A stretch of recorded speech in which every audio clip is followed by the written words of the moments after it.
जय Hind friends. Current affairs की series हम लोगों की चल रही थी और उसी सीरीज में आगे बढ़ते हुए आज का जो हमारा करंट अफेयर्स का मंथ है जिसको हमें कवर करना है वो है अगस्त। जून और जुलाई हो चुका था, साथ में जनवरी फरवरी भी हो गया था। और अभी जो बीपीएससी का पेपर हुआ है उसमें से ये निष्कर्ष निकाला जा रहा है कि जनरली सितंबर अक्टूबर तक आपसे पूछेंगे। तो ये करके उसके बाद एक ही दिन में फरवरी मार्च मतलब मार्च अप्रैल मई हो जाएगा और आपका लगभग 20 तारीख तक सारा कवर हो जाएगा। तो चलिए स्टार्ट करते हैं। पहला न्यूज़ ये है अगस्त मंथ का कि ग्लोबल साउथ का जो सम्मेलन हुआ है, समिट हुई है, ये कहाँ हुई है? भारत में। भारत को ग्लोबल साउथ का क्या माना जा रहा है? लीडर माना जा रहा है। ग्लोबल साउथ मैंने आपको बता रखा है ये एक क्या है? भू राजनीतिक जियोपॉलिटिकल अवधारणा है। इस बात पर बेस्ड है कि अधिकतर जो डेवलपिंग कंट्रीज हैं, विकासशील देश हैं, वो कहाँ हैं? दक्षिणी गोलार्ध पर। और जो डेवलप्ड कंट्रीज हैं वो कहाँ हैं? उत्तरी गोलार्ध पर। ऐसा नहीं कि दक्षिणी गोलार्ध पर सारी की सारी डेवलपिंग कंट्रीज हैं, मतलब विकासशील देश हैं। कुछ मतलब मैक्सिमम नंबर्स जो हैं विकासशील देशों का वो कहाँ है? साउथ में। ठीक है, दक्षिणी गोलार्ध में। चलिए, वायनाड लैंडस्लाइड एटलस। इस एटलस में कौन फर्स्ट नंबर पर है? रुद्रप्रयाग। आपने जोशी मठ का नाम सुना होगा, रुद्रप्रयाग डिस्ट्रिक्ट पर ही है, उत्तराखंड में। और उसमें से 13th नंबर पर वायनाड है। और ये सब क्या हैं? बहुत ही लैंडस्लाइड के लिए वल्नरेबल डिस्ट्रिक्ट्स हैं। सुभेद्य। और टोटल योगदान किसका है? मानवीय कारणों का।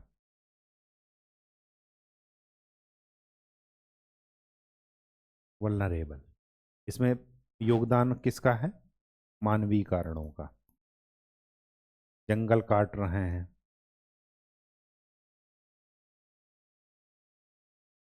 इंडस्ट्रियलाइजेशन हो रहा है बिना किसी प्रॉपर मैनेजमेंट के, तो ये सब कारण हैं। एक्सिस ऑफ रेजिस्टेंस ये अधिकतर चर्चा में रहता है। एक्सिस ऑफ रेजिस्टेंस किसके लिए? ईरान के लिए। ये क्या कह रहा है कि डायरेक्ट इजराइल से मत लड़िए, कुछ ना कुछ ऐसे ग्रुप का सपोर्ट कीजिए जो ईरान की तरफ से इजराइल से लड़ते रहें। और उनमें 3 लोग आते हैं। एक तो लेबनान में हिजबुल्ला, जिसकी इजराइल ने कमर तोड़ रखी है, उनके लीडर को भी, नसरुल्लाह को मार दिया है। ठीक है, लेबनान का हिजबुल्ला हो गया, यमन के हूती हो गए,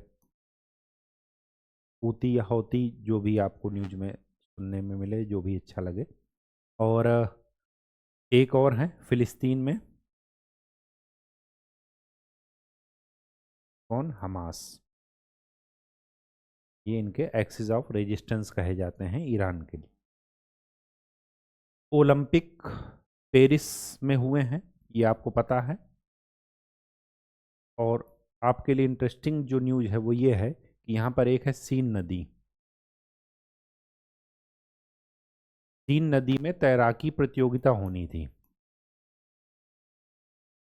और वो प्रतियोगिता कैंसिल हो गई। किस कारण से?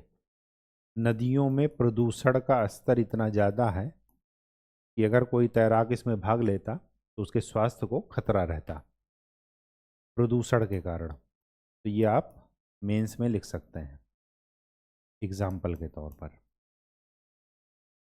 ठीक। अर्थ ओवरशूट डे, वह दिन जब पूरे साल भर के जो संसाधन हैं उनको कंज्यूम कर लिया जाए, जो अर्थ में मानव हैं उनके द्वारा। तो अर्थ ओवरशूट डे मनाया गया 1 अगस्त को। मतलब जो संसाधन 1 जनवरी से लेकर के 31 दिसंबर तक 2024 तक यूज करने थे, उसको उस 31 दिसंबर तक के संसाधन को कब तक ख़त्म कर लिए? 1 अगस्त को। 1 अगस्त तक। तो 1 अगस्त के से 31 दिसंबर तक के बीच में जो संसाधन का यूज किया जा रहा है वो आने वाली पीढ़ी के लिए समस्या का कारण बन सकता है। ठीक है, हम उनका हक छीन रहे हैं। ये क्या है? Rights of persons with disabilities 2016 का एक्ट है, और इसके तहत यूडीआईडी, यूनिट आइडेंटिफिकेशन प्राधिकरण जो है, आधार कार्ड जो जारी करता है, उन्होंने क्या किया, अनिवार्य कर दिया कि उन पर्सन्स के लिए 3 कलर के आधार कार्ड जारी होंगे, जिनमें दिव्यांगता 40% से कम है वो वाइट कलर, जिनमें 40 से 80 के बीच में है वो येलो कलर, और जिसमें ग्रेटर देन 80% है वो ब्लू कलर के। आधार कार्ड जैसा कार्ड होगा। ठीक है, ये आपको ध्यान में रखना है। पीएम प्रणाम योजना किसके द्वारा? उर्वरक मंत्रालय के द्वारा, ताकि उर्वरकों का, जो उर्वरक हैं उनका अंधाधुंध उपयोग ना किया जा सके। मतलब कहने का ये मतलब है, मृदा का स्वास्थ्य की भी, मृदा स्वास्थ्य के लिए आपको ध्यान में रखना है उर्वरकों का इस्तेमाल। ठीक, तो पीएम प्रणाम योजना मृदा के से संबंधित है, उर्वरकों के ऑप्टिमम यूज से संबंधित है। कि उर्वरक आपने सुनते होंगे कि यूरिया का बहुत ही तेजी से इस्तेमाल किया जा रहा है, और अनलिमिटेड रूप से उर्वरकों के महत्तम उपयोग के लिए, ऑप्टिमम यूज के लिए पीएम प्रणाम योजना। ये कुछ डेटा हैं। एल्यूमिनियम उत्पादक में भारत सेकंड स्थान पर है, चूना पत्थर में थर्ड स्थान पर, लाइमस्टोन और लौह अयस्क में, आयरन ओर में 4th नंबर पर है पूरे वर्ल्ड में। ये जरा एक डाटा है, ये ध्यान में रखिएगा। सैरोगेटिक एडवर्टाइजमेंट, ये किसके, ये क्या है? ये तब न्यूज में आया, कहा गया है कि जो क्रिकेटर्स हैं, विराट कोहली और ये सब ऐड करते हुए आपको दिख रहे होंगे, लेकिन सैरोगेटिक एडवर्टीजमेंट में ये हो है, कहा गया है कि क्रिकेटर्स जो है वो ये एडवर्टीजमेंट नहीं कर सकते। ये एडवर्टीजमेंट होते क्या हैं? जैसे गुटखा का प्रचार करना, धूम्रपान, ठीक, तो ये सब चीज़ें नहीं कर सकते। तो ये थोड़ा ध्यान में रखिएगा। ईमान खलीफ वर्सेस एंजेलिना करिनी, ये क्या है? इटली की बॉक्सर हैं, इटली की। और ईमान खलीफ, ईमान खलीफ है शायद अल्जीरिया की। 1 मिनट, मैं ज़रा चेक कर लेता हूँ। हाँ जी, अल्जीरिया की। ये बॉक्सर हैं, लेकिन इनके ऊपर क्या ब्लेम लग रहा है कि ये मेल हैं। इनके पासपोर्ट में ओनली फीमेल है, बाकी मेडिकल जांच में भी इनको क्या घोषित किया गया है? मेल। और इनके बीच में मुकाबला हुआ तो स्वाभाविक सी बात है कि इन्होंने इनको अच्छे से पीट दिया, जो कि खेल की भावना के विरुद्ध है। मेल को फीमेल से नहीं लड़ाया जाएगा, फीमेल को फीमेल से या मेल को मेल से। तो ये थोड़ा आप ध्यान में रखिएगा इनका नाम। मसाई जनजाति कहाँ पाई जाती रही है? ये पाई जाती है अफ्रीका के पूर्वी सिरे पर, केनिया और तंजानिया में। और बेसिकली ये चर्चा में है कि मसाई जनजाति का अधिकार क्षेत्र तंजानिया क्या कर रहा है? छीन रहा है। ये जनजाति है, स्वाभाविक सी बात है कि इनके जल जंगल जमीन पर अगर सरकार अधिकार करेगी तो इनको अपनी जगह से विस्थापित होना पड़ेगा, जैसे कि भारत में हुआ। तो वही चीज़ है। ये मसाई जनजाति कहाँ पर पाई जाती है, ये आपसे पूछा जा सकता है, तो ये ध्यान में रखिएगा। बुशमैन कहाँ पाया जाता है? कालाहारी। पिग्मी इसी तरह ध्यान में रखिएगा, पिग्मी। ठीक। राष्ट्रीय विज्ञान पुरस्कार ये 4 कैटेगरी में शुरू किए गए हैं 2024 से। विज्ञान रत्न, विज्ञान श्री, विज्ञान युवा और विज्ञान टीम। इनमें आपको ये ध्यान में रखना है कि विज्ञान रत्न दिया गया है डॉक्टर पद्मनाभम, एक व्यक्ति का नाम है ये। और तो और ये कहा गया है कि किसी भी वर्ष में 3 से ज़्यादा विज्ञान रत्न नहीं दिए जा सकते। ये भी आप ध्यान में रखिएगा। मैक्सिमम 3 इन अ ईयर, एक वर्ष में 3 लोगों को ही दिए जा सकते हैं साइंस को प्रमोट करने के। ओरंग उटान डिप्लोमेसी आपको बता चुके हैं। डिप्लोमेसी का मतलब कूटनीति। अब जिसके पास जो है वो उसी का इस्तेमाल करता है संबंध बनाने के लिए।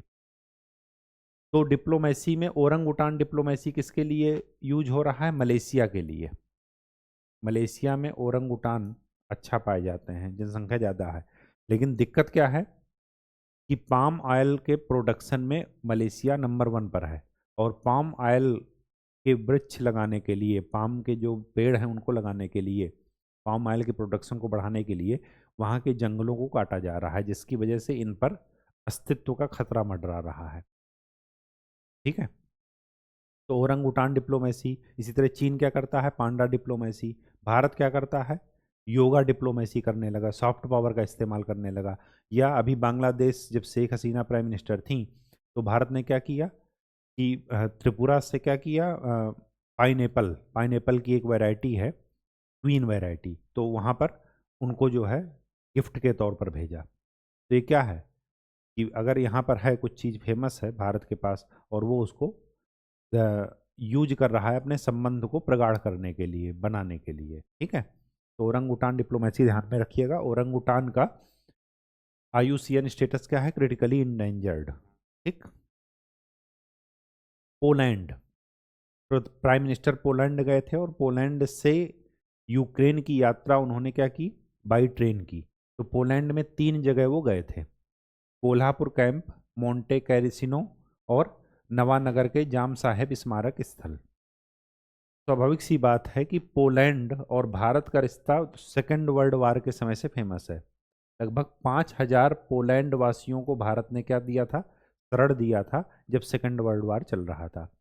उसका एहसान पोलैंड ने कैसे चुकाया? ऐसा नहीं कि चुकाया, मतलब एक तरीके से उसका एहसान मान करके कृतज्ञ हैं, ये कृतघ्न नहीं है। कृतज्ञ इस तरीके से इन्होंने कृतज्ञता व्यक्त की कि जब यूक्रेन में रसिया का हमला हुआ तो यूक्रेन से भारतीयों को लिफ्ट करने के लिए, या पूरे लोग अगर ना जा पाएँ तो कुछ जो है पोलैंड के पास आ जाएं, वहाँ से फिर उनको बुलाया जाए, तो भारतीयों को इन्होंने शरण दी थी पोलैंड ने। ठीक है, तो ये 3 ज़रा ध्यान में रखिएगा। कोल्हापुर कैंप में ही इनको रखा गया था, पोलैंड के 5,000 बच्चों को, सेकेंड वर्ल्ड वार के समय। आपको याद होगा सेकेंड वर्ल्ड वार तब स्टार्ट हुआ था जब हिटलर ने पोलैंड पर आक्रमण किया था 1 सितंबर 1939 को। मेघालय के गारो हिल्स ये चर्चा में इस वजह से हैं क्योंकि यहाँ पर 2014 के बाद भारत में पोलियो का केस मिला। यहाँ पर किस वजह से मिला? जिस बच्चे को लगाया गया टीका, वो क्या वैक्सीन में क्या होता है? पोलियो वायरस ही होता है, लेकिन जो बच्चा क्या था, आ, उसकी प्रतिरोधक क्षमता कम थी, तो वायरस क्या बन गया? खुद ही जो है पोलियो के रूप में उसको अटैक कर दिया। जबकि क्या होना चाहिए? उसकी प्रतिरोधक क्षमता इतनी मजबूत होनी चाहिए कि उस वायरस को क्या करे? एंटीजन बॉडी जो है उसका बना ले। ठीक है, एंटीबॉडी। चलिए, जन पोषण केंद्र। जन पोषण केंद्र क्या है? जो फेयर प्राइस शॉप होती हैं, उचित मूल्य की दुकानें, उनको किस में बदला जा रहा है? जन पोषण केंद्र में बदला जा रहा है। राष्ट्रीय अंतरिक्ष दिवस 23 अगस्त को, इसी दिन चंद्रयान की लैंडिंग हुई थी। इस वजह से राष्ट्रीय अंतरिक्ष दिवस 23 अगस्त को मनाया जाता है। वरुणा नदी आपने पढ़ा होगा, बताए भी थे करंट में कि भारत और डेनमार्क के बीच में वाटर प्योरिफिकेशन के लिए, जल शोधन के लिए क्या हुआ? समझौता हुआ। तो अधिकतर केसेस में आप देखेंगे कि जब भी किसी नदी को या जलाशय को शुद्ध करने की बात होगी, मैक्सिमम केस में डेनमार्क का नाम आएगा। तो वरुणा नदी में क्या हुआ? Smart laboratory on river clean के रूप में एक लेबोरेटरी की स्थापना हुई। वरुणा नदी कहाँ है? वरुणा और अस्सी 2 नदियां हैं, जिसकी वजह से उसका नाम, बनारस का नाम क्या पड़ा? वाराणसी। तो वरुणा नदी कहाँ है? बनारस में। ये आपको ध्यान में रखना है। न्यूरालिंक, ब्लैक रॉक, पैराड्रोमिक्स, ये कंपनियां हैं। न्यूरालिंक तो किसकी है? एलन मस्क की। डीलिंग इनकी बात है, एलन मस्क।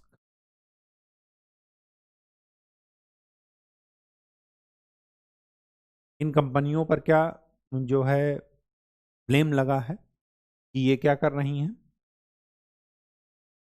जो मनुष्य का मस्तिष्क है, कुछ ऐसी बीमारियां, जो लोग जिनको लकवा मार जाता है, जो चल फिर नहीं सकते, तो उनको क्या कर रहे हैं, या अपने बात को एक्सप्रेस नहीं कर सकते, तो उनके मस्तिष्क में चिप लगाया गया है। ठीक है, तो ये इस वजह से बदनाम है कि इन्होंने जो है ऐसे एक्सपेरिमेंट किए, पहले जानवरों पर किए, कितने चूहे को, कितने बंदर इन्होंने इसी एक्सपेरिमेंट को कर कर करके मार डाले। ठीक है, तो ये थोड़ा ध्यान में रखिएगा, ये इस वजह से चर्चा में है। गगनयात्री 2 लोग यूएसए जाएंगे। एक तो हैं शुभांशु शुक्ला, आपको बता रखे हैं, ये प्रयागराज के हैं, उत्तर प्रदेश के। और एक हैं प्रशांत नायर, इनका नाम ध्यान में रखिएगा। गगनयात्री के रूप में 2 लोगों को शॉर्ट किया गया है, शॉर्ट लिस्ट किया गया है। ई साक्ष्य, न्याय सेतु और न्याय श्रुति ये ऐप हैं। आपने पढ़ा होगा कि जुलाई से आपकी भारतीय न्याय संहिता लागू हो गई है। सीआरपीसी और ये सब खत्म हो गई हैं, आईपीसी उनकी जगह। ठीक है, तो उसी के लिए ये ऐप वो किए गए हैं, ई साक्ष्य, न्याय सेतु और न्याय श्रुति। महिला सम्मान सेविंग सर्टिफिकेट, ये 2 साल के लिए है, और इस पर महिलाओं को ब्याज मिलेगा अच्छा खासा। महिला सशक्तिकरण के लिए अच्छा है। मैक्सिमम लिमिट इसमें है 1.5 लाख 1 वर्ष में। अस्त्र मार्क फर्स्ट, ये beyond visual range air to air missile है, भारत की तरफ से डीआरडीओ ने इसको डेवलप किया है।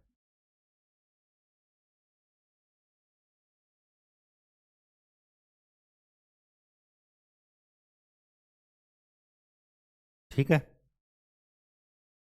चलिए। नाइजीरिया,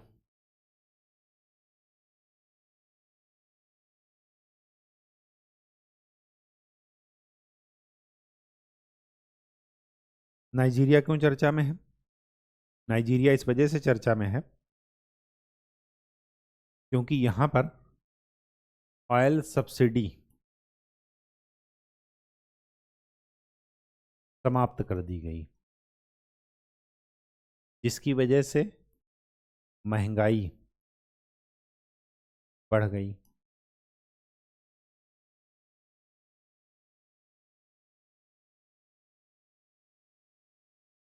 ये जनसंख्या के मामले में वर्ल्ड में 5th है, 5th पोजीशन पर है। फर्स्ट पर कौन है? भारत है।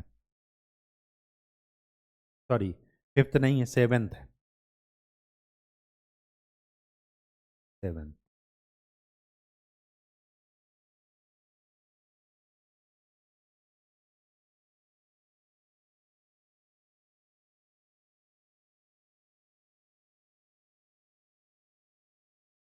एक चीज आपको यहाँ पर और में ध्यान में रखना है कि यहाँ के राष्ट्रपति हैं बोला तिनुबू।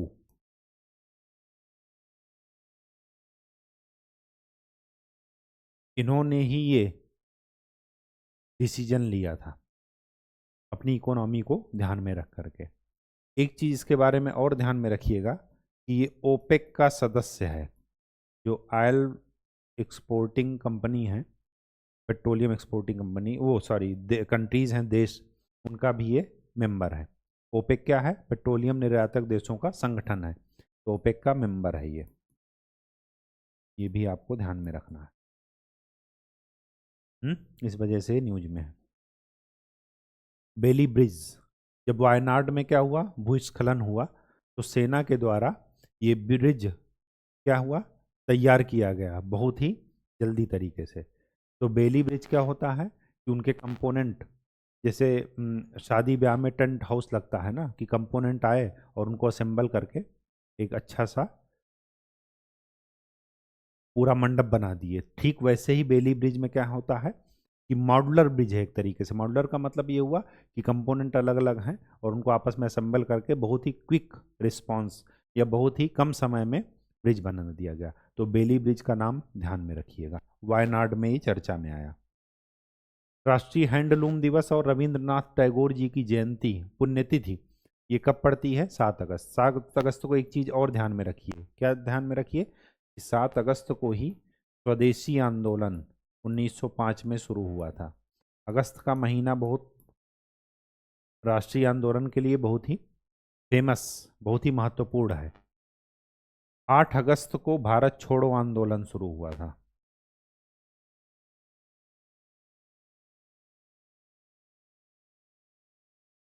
भारत छोड़ो आंदोलन 8 अगस्त को।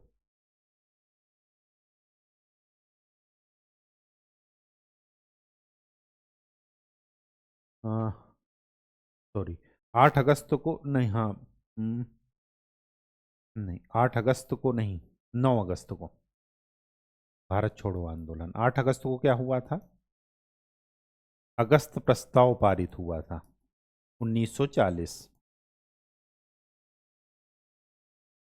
ठीक है, तो 7, 8, 9 जरा ध्यान में रखिएगा।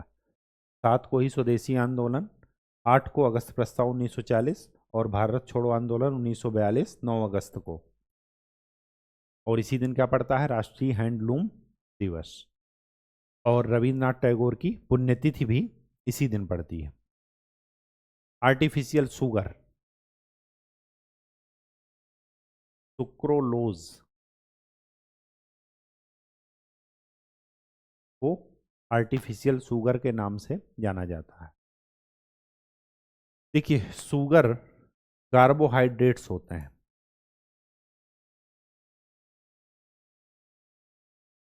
और इनको क्या बोलते हैं? सैकराइड्स। सैकराइड्स दो टाइप के होते हैं, एक मोनोसैकराइड और दूसरा डाइसैकराइड।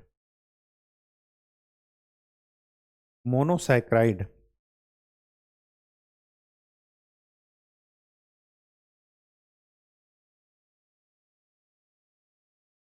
ग्लूकोज, फ्रक्टोज,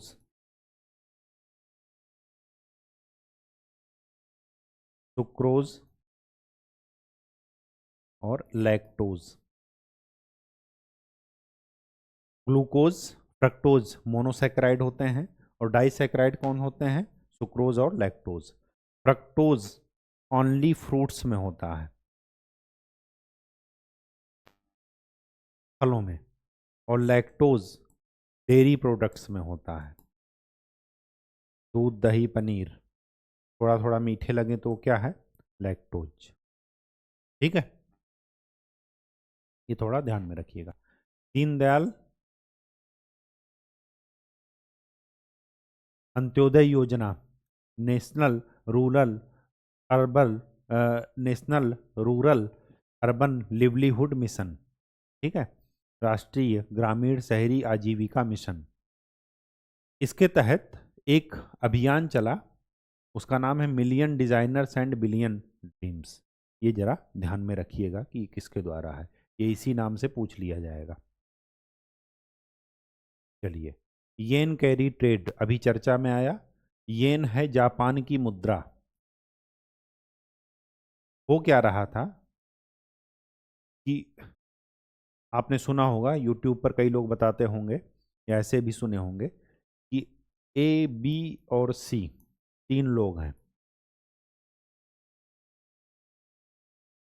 ये इंटरेस्ट पर पैसे दे रहे हैं 2%, ये इंटरेस्ट पर पैसे दे रहे हैं 3% पर, और ये इंटरेस्ट पर पैसे दे रहे हैं 4% पर। अब एक व्यक्ति है वाई, उसको जरूरत है पैसे की, तो क्या कर रहा है? डायरेक्ट इनके पास नहीं पहुंच पा रहा है। क्यों? क्योंकि इनको जानते नहीं है। तो इनके बीच में एक मिडिल मैन आ गया, जेड। वो क्या कर रहा है? इनसे 2% ब्याज पर पैसा लिया, मतलब 2% ब्याज ये जेड ए को देगा, और जेड ने वाई को दे दिया 4% पर, या कुछ कम कर लीजिए 2.5 कर लीजिए, छोड़िए 2.5%, तब भी जेड को कितना फायदा है? 0.5% का, 0.5% इनको इनकम हो रही है। ऐसा क्यों हुआ? क्योंकि यहाँ की ब्याज दर कम है और ये इससे ज़्यादा ब्याज दर वसूल रहे हैं। आप देखे होंगे मोबाइल पर कई सारे ऐप चालू हो रहे हैं कोविड के बाद से, जब लोगों को पैसे की बहुत ज़्यादा ज़रूरत है, उसी समय सारे ये ऐप शुरू हुए। अब येन कैरी ट्रेड में क्या हुआ कि जापान की ब्याज दर कम थी, तो लोग क्या करते थे, जापान की करेंसी में कर्ज लेते थे और दूसरे को देते थे हायर रेट पर। अब हुआ क्या येन कैरी ट्रेड में कि जापान ने अपनी ब्याज दर बढ़ा दी। इन्होंने 2% अभी तक ब्याज दर रखी थी, ये कर देंगे 3% या 4%। इन्होंने अगले को कितने पर दिया? 2.5%। तो अब घाटा किसको हुआ? इनको। ये अपनी जेब से 1.5% भरेंगे। तो इससे क्या हुआ, सारी जो शेयर मार्केट है बहुत ज़्यादा उस पर दबाव आया और क्रैश कर गई। तो येन कैरी ट्रेड ये वर्ड इसी चर्चा में आया कि जो येन मुद्रा है, जापान की मुद्रा, उसकी ब्याज दर पहले कम थी उनके बैंक की, अब उसके बाद जापान ने क्या किया, उस ब्याज दर को बढ़ा दिया। ठीक है, तो जिन लोगों ने भी जापान की करेंसी में कर्ज लिया था उनका क्या हो गया? नुकसान हो गया। ठीक है, तो ये वर्ड चर्चा में।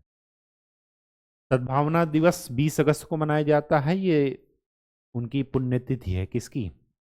अ, राजीव गांधी जी की, जो प्राइम मिनिस्टर थे।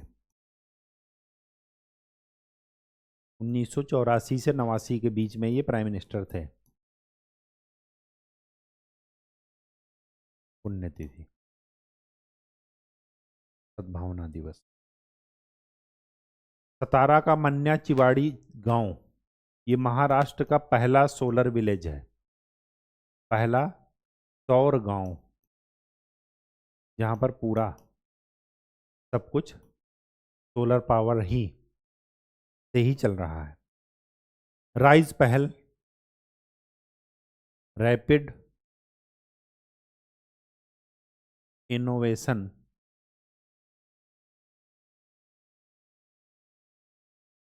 And startup expansion.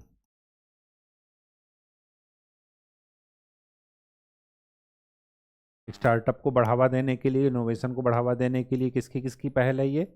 भारत और ऑस्ट्रेलिया की।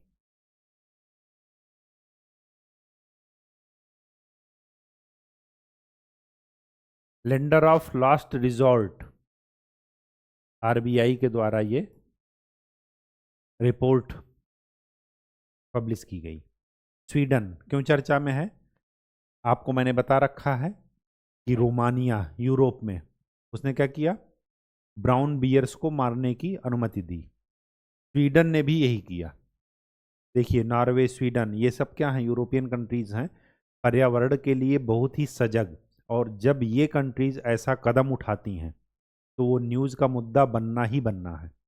ठीक है, तो स्वीडन क्यों चर्चा में है? क्योंकि रोमानिया के बाद ब्राउन बियर को मारने का इसने भी क्या कर रखा है, डिसाइड कर रखा है, घोषणा कर दी है कि 200 ब्राउन बियर हम मारेंगे।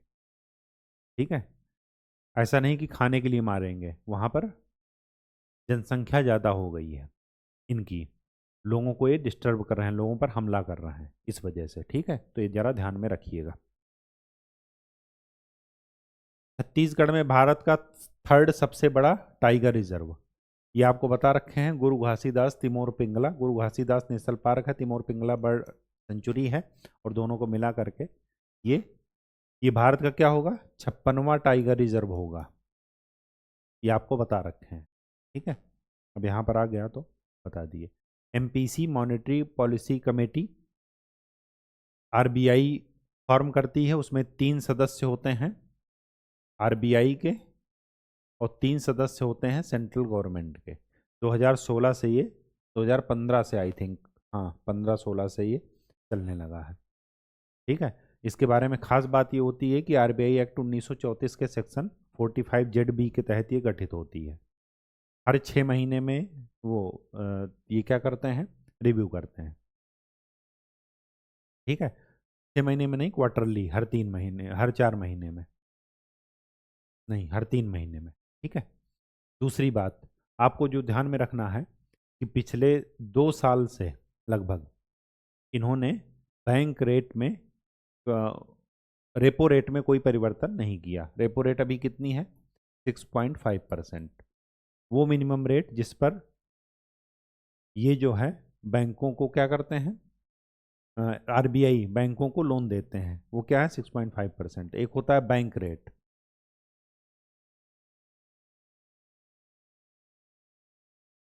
शॉर्ट टर्म के लिए हुआ तो रेपो रेट, और लॉन्ग टर्म के लिए हुआ तो बैंक रेट। ठीक है, बैंक रेट हमेशा उससे ज़्यादा होती है।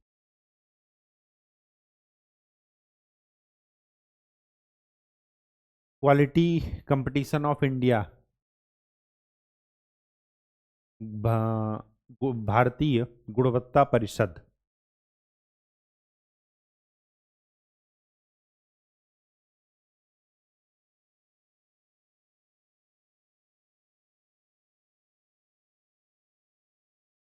इन्होंने एक फ्रेमवर्क जारी किया, सुराज्य मान्यता और रैंकिंग फ्रेमवर्क। इसके तहत 4 पैरामीटर इन्होंने डिसाइड किए: शिक्षा, स्वास्थ्य, समृद्धि और सुशासन। शिक्षा में टॉप पर कौन है?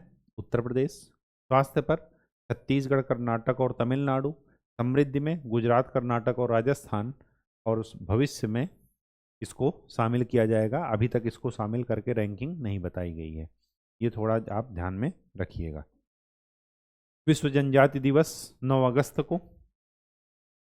जनजातियों की कहानी यह है कि पूरे 2011 की जनगणना के अनुसार इनकी पॉपुलेशन लगभग टोटल जनसंख्या में 11.5% के आसपास है, 11% के आसपास।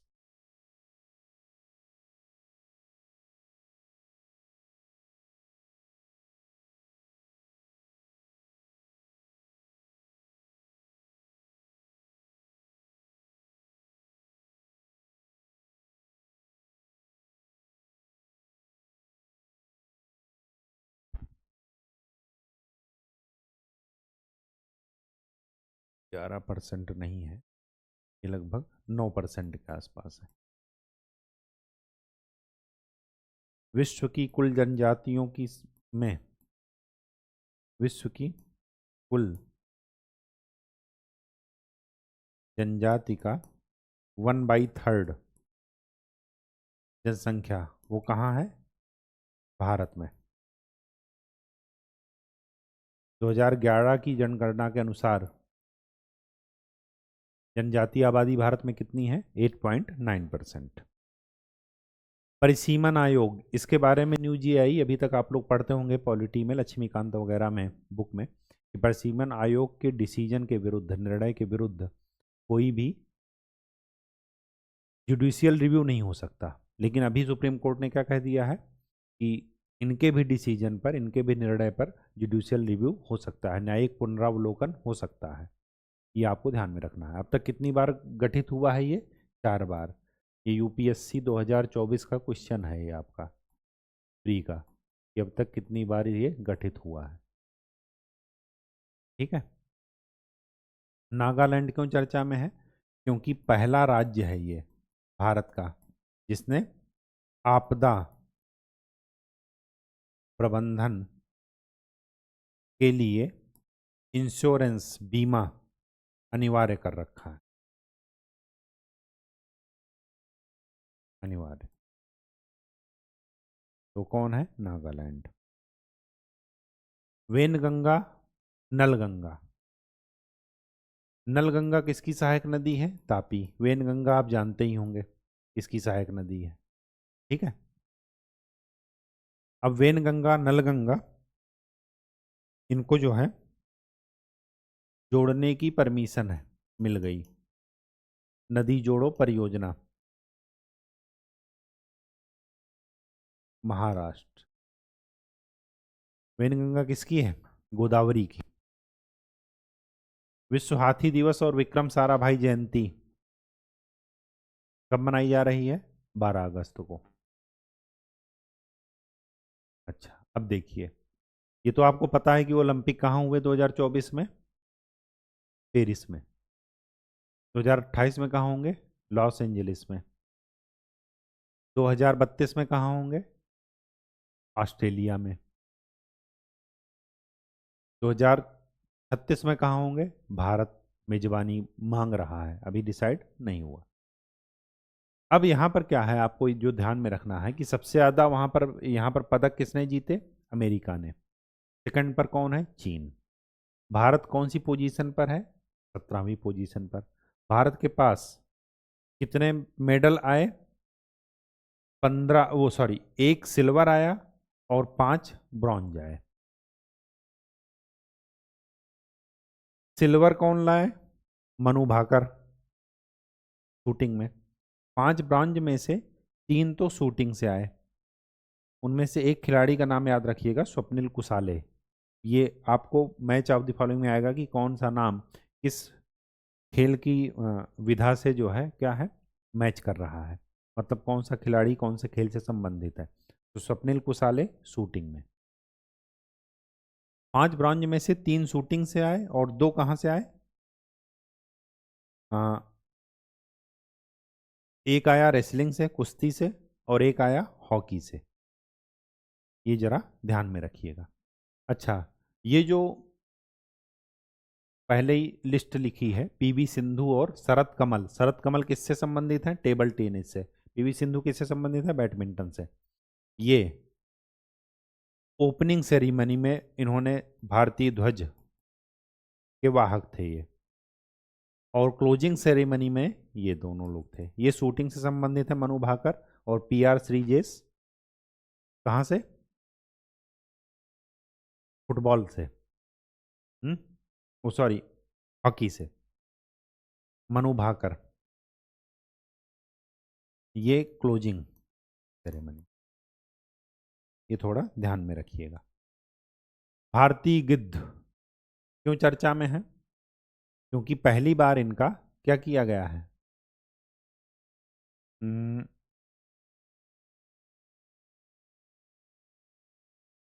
आर्टिफिशियल तरीके से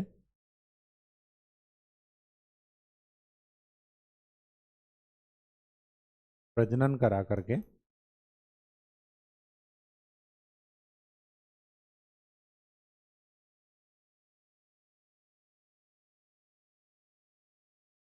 प्राकृतिक आवास में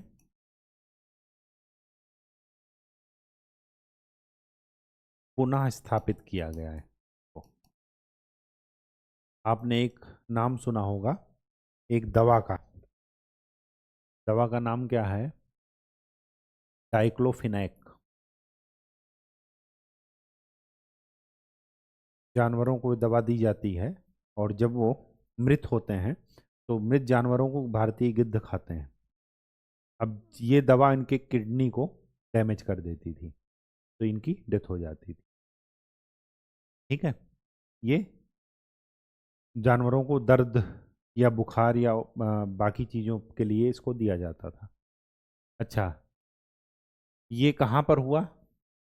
ये पेंच टाइगर रिजर्व है, महाराष्ट्र और मध्य प्रदेश की सीमा पर। और बॉम्बे नेचुरल हिस्ट्री सोसाइटी, इनकी हेल्प से प्राकृतिक आवास में इनको पुनर्जीवित किया गया, पुनः स्थापित किया गया। क्लीन प्लांट प्रोग्राम, ये किसके लिए लागू किया गया? बागवानी फसलों के लिए, हॉर्टिकल्चर के लिए। ठीक है। नील कुरिंजी, ये एक फूल है, पूर्वी और पश्चिमी घाट दोनों पर होता है।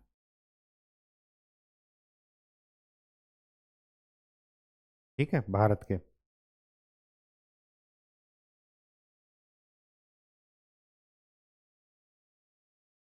अगर मैं इसका आईयूसीएन स्टेटस देखूं तो ये है वल्नरेबल। एक चीज़ और यहीं पर देख लीजिए, ये भारतीय गिद्ध का आईयूसीएन स्टेटस क्या है?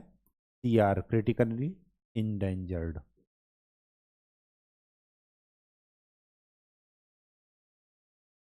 वर्ल्ड ऑर्गन डोनेशन डे, अगर किसी को अंगदान करना हो तो 13 अगस्त। ठीक है। नेशनल ऑर्गन डोनेशन डे कब होता है? 3 अगस्त को। 13 को नहीं होता। इसी दिन पहला हार्ट ट्रांसप्लांट किया गया था। और 13 अगस्त को ही होता है क्या? विश्व भेड़िया दिवस। ऐसा जानवर जिसको आज तक गुलाम नहीं बनाया जा सका, पालतू नहीं बनाया जा सका। लोनू जीआरआई पार्क ये कहाँ है? ये है मालदीव में। जब एस जयशंकर विदेश मंत्री वहां पर गए थे तो उन्होंने यहां पर क्या किया? एक पेड़ मां के नाम के पहल के तहत क्या किया था? वृक्ष लगाया था। लोनू जीआरआई पार्क, ये आप थोड़ा ध्यान में रखिएगा। 5 मिलियन पेड़ परियोजना या योजना, ये किसकी है? मालदीव की योजना है। मालदीव के राष्ट्रपति थे मोइज्जू, उनके द्वारा। और एक पेड़ मां के नाम किसके द्वारा है? नरेंद्र मोदी जी के द्वारा ये अभियान चालू किया गया। कुसुम एक वैरायटी है किसकी? तिलहन की। ये थोड़ा ध्यान में रखिएगा। NIRF नेशनल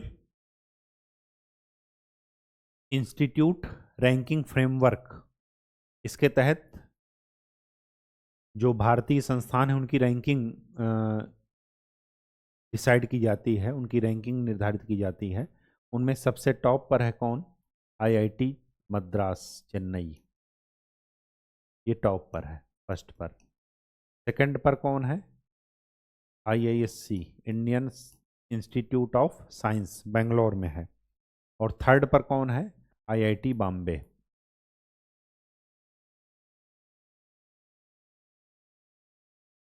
रैंकिंग ध्यान में रखिएगा। सुरेंद्र नगर वाइल्ड लाइफ सेंचुरी ये कहाँ है? गुजरात में। क्यों चर्चा में है? क्योंकि यहाँ पर भेड़िए को छोड़ा जाएगा। क्यों? क्योंकि बाकी लोगों की जनसंख्या वहाँ पर बढ़ गई है, जो कि भेड़िया के क्या है? भोजन है। तो उनको कंट्रोल करने के लिए नेचुरल तरीके से किसको छोड़ा जाएगा? भेड़ियों को, जंगली भेड़िए को। ये ध्यान में रखिएगा। उदार शक्ति एक्सरसाइज, उदार शक्ति इसके एक्सरसाइज किसके द्वारा किसके किसके बीच में की जाती है? ये की जाती है मलेशिया और भारत।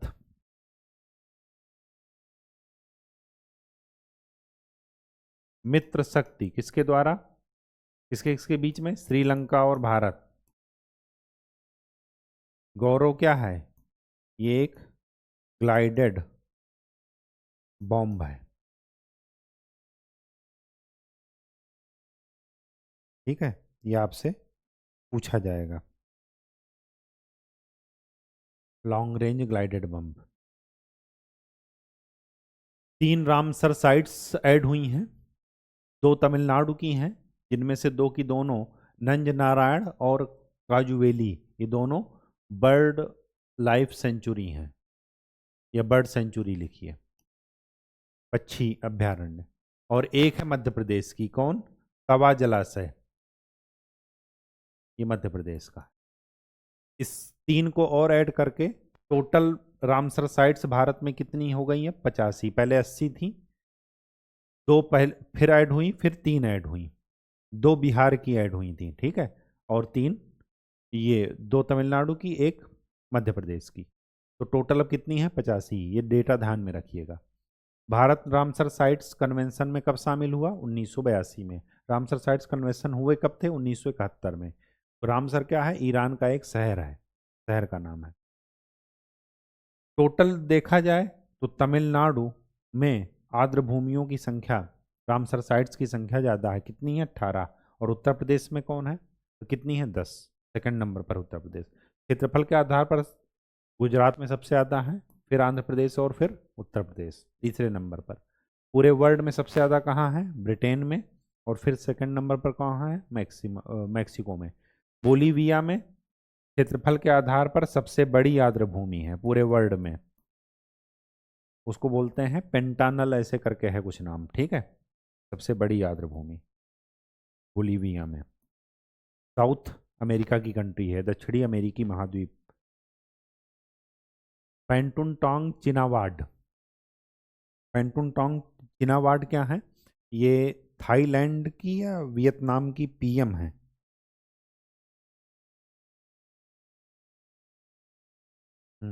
थाईलैंड।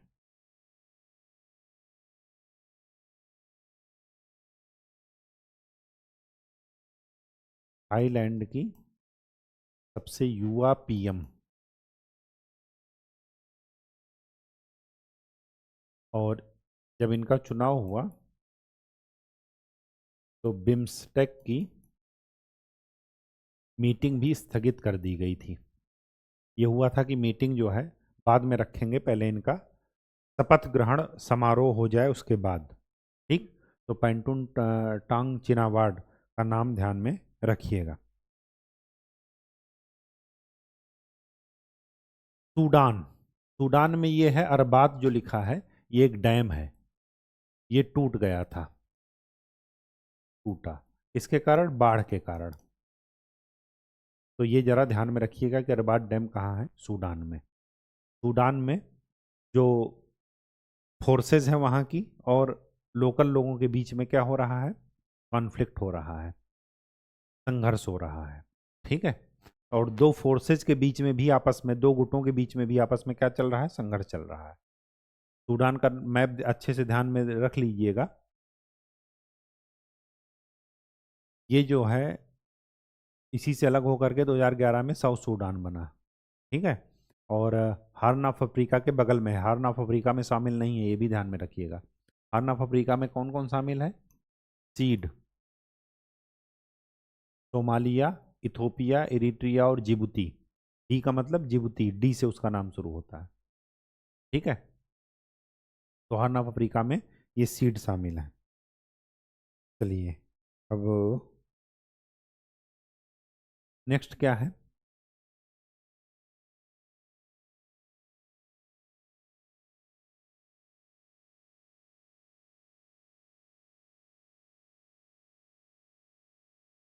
रोमी वन भारत का पहला रीयूजेबल रॉकेट, जिसको आप रीयूज कर सकते हैं। रोमी वन। सान क्या है? जापान में आया तूफान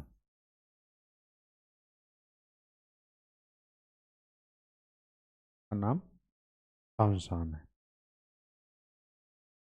राइट टू डिस्कनेक्ट, ये ऑस्ट्रेलिया में चर्चा में है और कहा गया है कि 5 बजे के बाद कोई भी गवर्नमेंट ऑफ मेंबर को, गवर्नमेंट जो जॉब में है उनको आप, सॉरी प्राइवेट जॉब में जो हैं उनको क्या कर सकते हैं?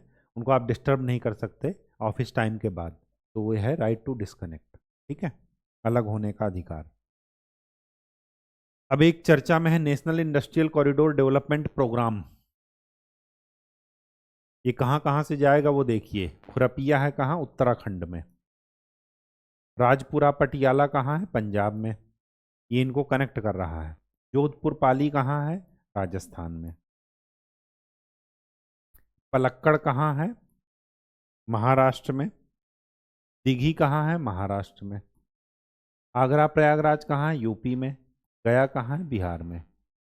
जहीराबाद कहाँ है? तेलंगाना में। और ओरवाकल और कोपरथी कहाँ है?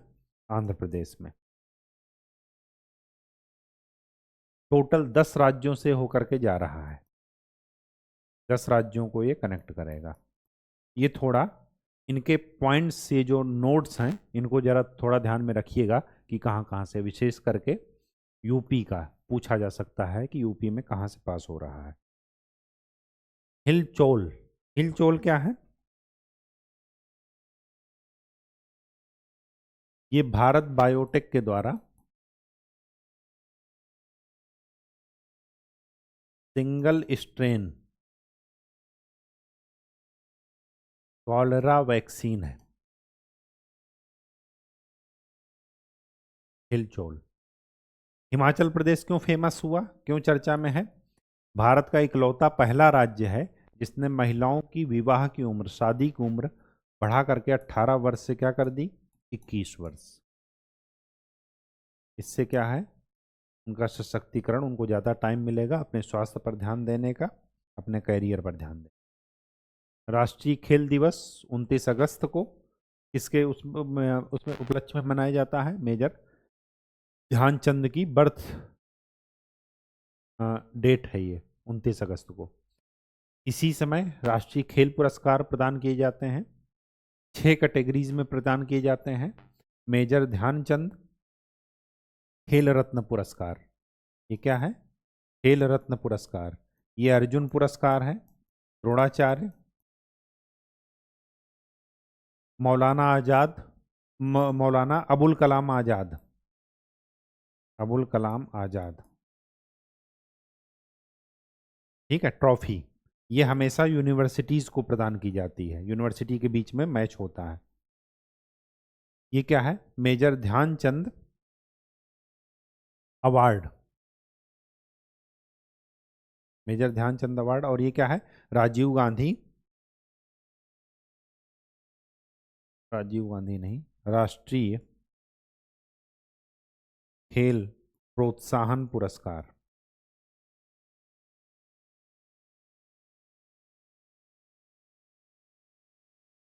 इसको पहले किस नाम से जाना जाता था? राजीव गांधी खेल रत्न पुरस्कार।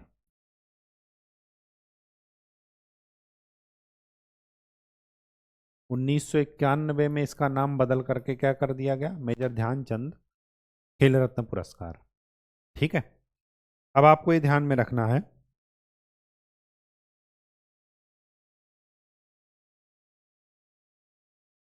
ये आया 1961 में।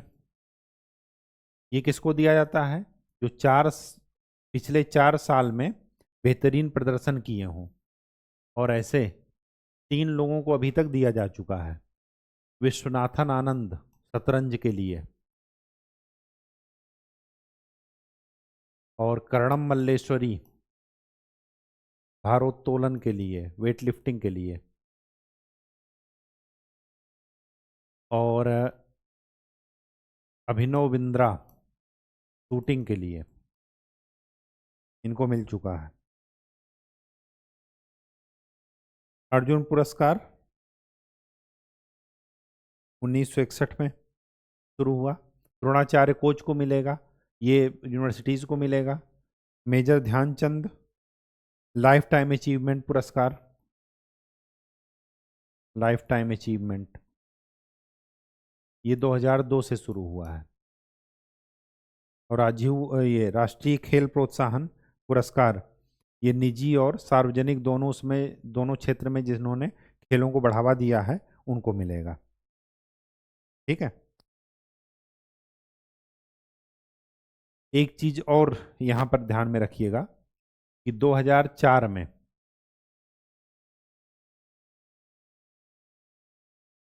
एडवेंचर पुरस्कार भी, नेशनल एडवेंचर पुरस्कार भी शामिल किया गया। और इस पुरस्कार का नाम क्या है? तेनजिंग नार्बो।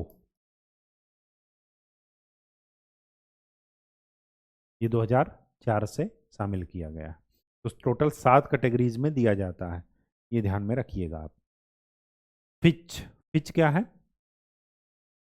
इंटरनेशनल रेटिंग एजेंसी है, जो जैसे आप भारत में सिबिल स्कोर जनरेट होता है, क्रेडिट का जो स्कोर होता है वो, तो वैसे ही इंटरनेशनल स्तर पर फिच हुआ, मूडीज हुआ, स्टैंडर्ड्स एंड पुअर्स हुआ, ये सब क्या है? क्रेडिट रेटिंग एजेंसीज हैं।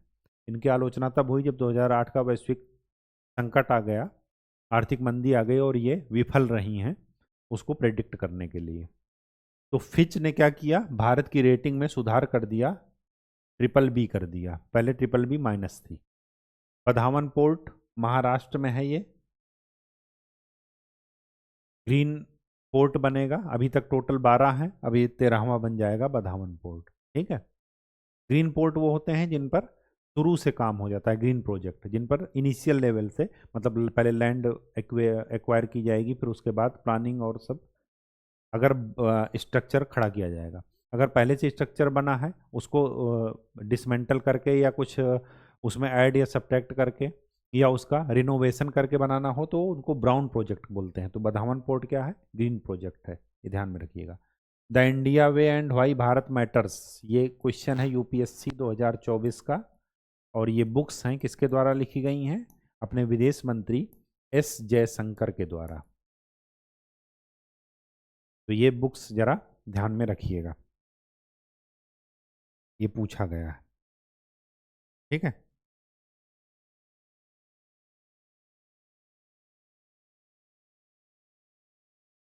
अवनी लेखरा, इनको गोल्ड मिला है पैरालंपिक में, और मोना अग्रवाल इनको मिला है ब्रॉन्ज, ठीक है। और ये दोनों किससे रिलेटेड हैं? शूटिंग से। ये ध्यान रखिएगा, पैरालंपिक में मिला है, जो दिव्यांग जनों का ओलंपिक है, ठीक है। धुलीखेल, ये नेपाल का एक सिटी है, उसको डब्ल्यूएचओ का हेल्दी सिटी नेटवर्क में शामिल किया गया है, धुलीखेल को, ठीक है। और ये एशिया का सेकंड सबसे हेल्दी शहर है।